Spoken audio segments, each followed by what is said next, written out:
أرسلنا من قبلك إلا رجالا نوحي إليهم فاسألوا أهل الذكر إن كنتم لا تعلمون.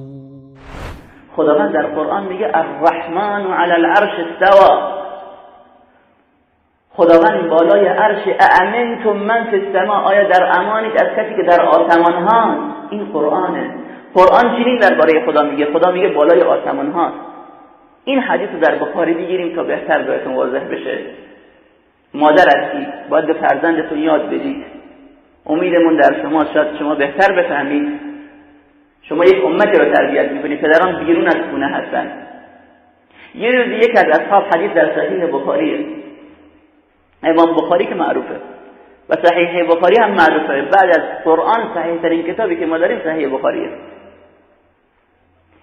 حدیث چنینه که یک روز یک از اصحاب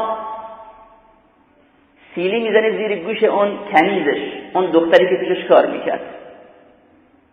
میاد نزد رسول الله، میگه یا رسول الله من دچار ظلمی شدم، اشتباهی کردم، در صورت زدن حرامه، ای مادر یاد بگیرید. رسول الله صلی الله علیه و سلم نهی کردن از صورت زده بشه. زدن بچه زیر 10 سال اشتباه. این اشتباه نباید ما مرتکبش بشیم. بعد از 10 سال اگر قراره که فرزند توبیخ بشه، تنبیه بشه، نباید از صورتش سیلی زده بشه.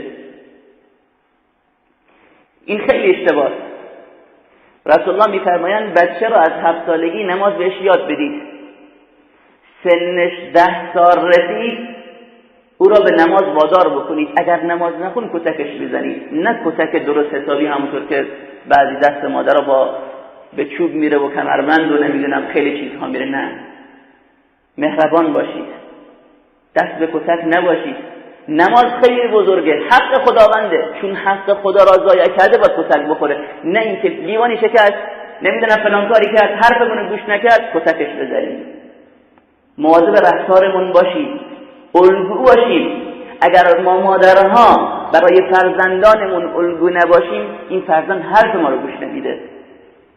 بذاریم اون بچه ما رو دوست داشته باشه، بغض و کینه در دلش نگذاریم. خب این شخص، برگردیم به اصل قضیه. این شخص سیلی میزنه زیر گوش اون کنیزش، اون دختر. وقتی که سیلی میزنه میگه یا رسول الله من سیلی زدم، چه کار بکنم، چی کفارم بشه؟ اصحاب چنینن. حالا یک قصه هم در دنبالش بهتون میگم. یک گناه کوچیک، یک سیلی که شاید ما 10 سیلی زده باشیم به فرزندانمون، احساس گناه هم نمی کنیم. خدا را دونستن اصحاب، عظمت خدا را دونستن، نمیخوان سرپیچی از دستور فرمان خدا بکنن. نگاه کوچیکی گناه نکنیم، نگاه بکنیم از کی داریم سرپیچی میکنیم.